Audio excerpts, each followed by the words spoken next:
Ridha dengan pembahagian yang telah ditetapkan oleh Allah Subhanahu wa taala. Yang ketiga, yang terakhir, alhamdulillah, sampai juga penamat rupanya. Kata Nabi sallallahu alaihi wasallam, yang ketiga untuk kamu selamat itu adalah wabki ala khati'atik.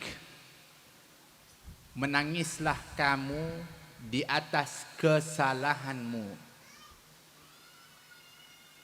Alirkan air mata, menangis menyesal kerana dosa yang pernah kamu lakukan.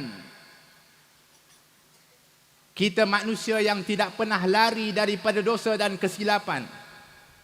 Kita bersyukur kepada Allah kerana kita dipilih untuk duduk dalam jamaah ini. Kita dipertemukan dengan para guru kita yang dapat membimbing, meletakkan kita pada tempat yang alhamdulillah kita terpandu. Alangkah besarnya sepatutnya kita berdoa kepada Allah diberikan ganjaran kepada mereka yang mendahului kepada kita, khususnya para guru kita yang telah menyelamatkan kita untuk berada di tempat yang terbaik seperti ini. Yang mungkin sejarah kehidupan kita yang dahulu banyaknya kesilapan dan juga daripada dosa yang kita lakukan. Menangislah ketika mengingati kepada kesilapan dosa yang pernah kita lakukan. Itu tanda penyesalan, dan penyesalan itu tanda taubat kepada Allah Subhanahu wa taala. Jangan sampai menjadi sebaliknya orang-orang yang apabila mengingati kesalahan dan maksiat yang pernah dia lakukan, bahkan dia berbangga, bahkan dia seronok dan juga gembira. Ditanya kepada Syekh Al-Bushanji akan orang yang taubatnya diterima oleh Allah, dia mengatakan seseorang yang mana taubatnya diterima oleh Allah, apabila dia teringat akan maksiat yang pernah dia lakukan dan kesalahan yang dia pernah lakukan, dia akan menangis dan juga akan merasa sedih.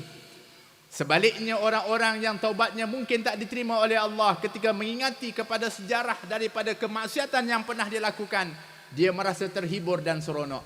Berapa banyak daripada orang hari ini kalau dia cerita, oh saya dalam hal-hal yang teruk ni, saya dulu biasa seronok dulu, tapi alhamdulillah dah bertaubat, seronok, astagfirullahaladzim.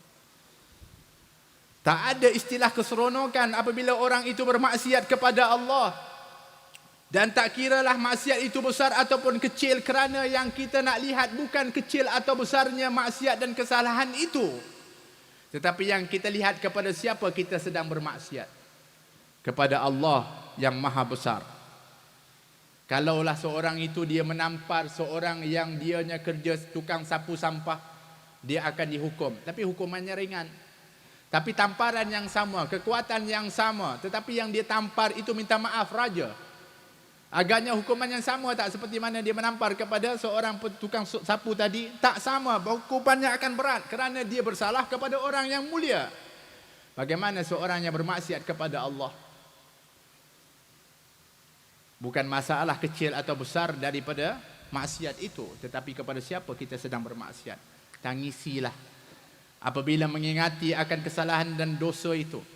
Oleh kerana itu Nabi SAW bersabda, ainani la yamassuhuman nar, dua mata yang tak akan disentuh oleh api neraka. Yang pertama adalah ainun bakat min khasyatillah, iaitu air mata yang mengalir, air matanya menangis kerana takut kepada Allah, mengingati dosanya, merasa takut kepada Allah, meninggalkan ketaatan, maka menangisi air mata ini tak akan disentuh oleh neraka Allah. Yang kedua adalah mata yang berjaga ketika sedang berjihad di jalan Allah Subhanahu wa taala. Dan mudah-mudahan yang berkhidmat pada malam ini juga termasuk di antara mereka yang berjihad di jalan Allah. Yang insya-Allah ketika mana kita bersengkang mata untuk menjayakan acara kita pada malam ini, mungkin di antara kita yang kurang tidurnya, rehat dan sebagainya, semuanya akan diganjari oleh Allah Subhanahu wa taala dan menjadikan syafaat kepada kita yaumul qiyamah.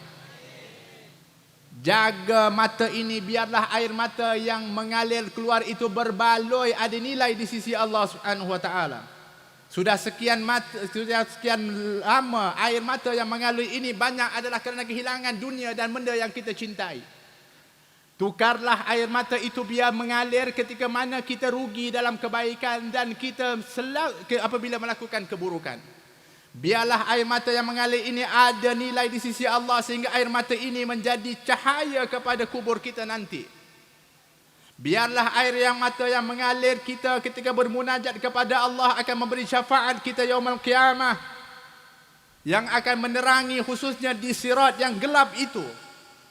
Dan mudah-mudahan bersambung air mata yang mengalir ini dengan air mata yang cukup mulia yang pernah mengalir dulu, takut kepada Allah dan bimbang kepada umat, yaitu air matanya Nabi Muhammad sallallahu alaihi wasallam. Dan juga air matanya para aulia Allah. Mudah-mudahan air mata kita bersambung dengan air mata mereka sehingga yaumul qiyamah kita akan dikumpulkan bersama dengan mereka nanti. Khususnya dibangkitkan oleh Allah dan dimahsyarkan di bawah bendera Nabi Muhammad sallallahu alaihi wasallam.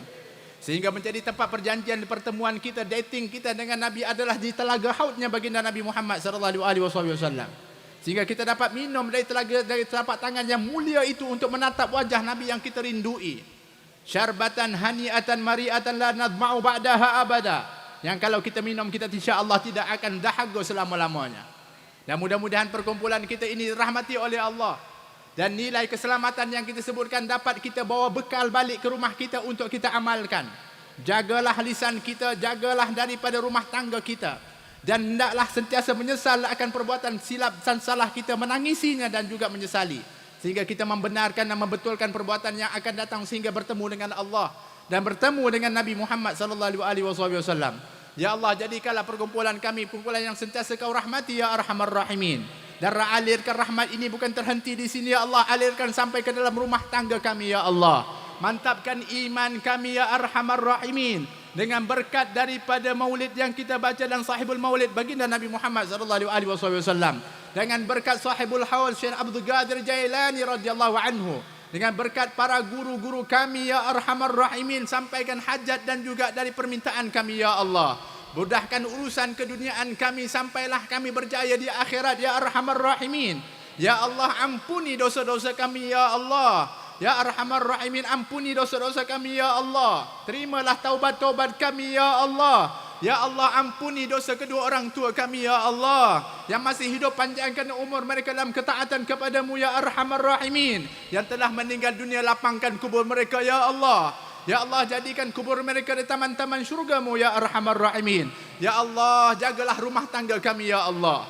Jadilah rumah tangga kami rumah tangga yang bahagia ya Allah. Yang ada di dalam bacaan Al-Quran dan penghayatannya ya Allah. Yang ada di dalamnya dari sirah baginda Nabi Muhammad, penghayatan terhadap sunnah dan akhlaknya ya Allah. Yang ada di dalamnya zikrullah, yang ada di dalamnya daripada sejarah para salihin dan contoh tauladan diberi kepada ulia Allah. Ya Arhamar Rahimin,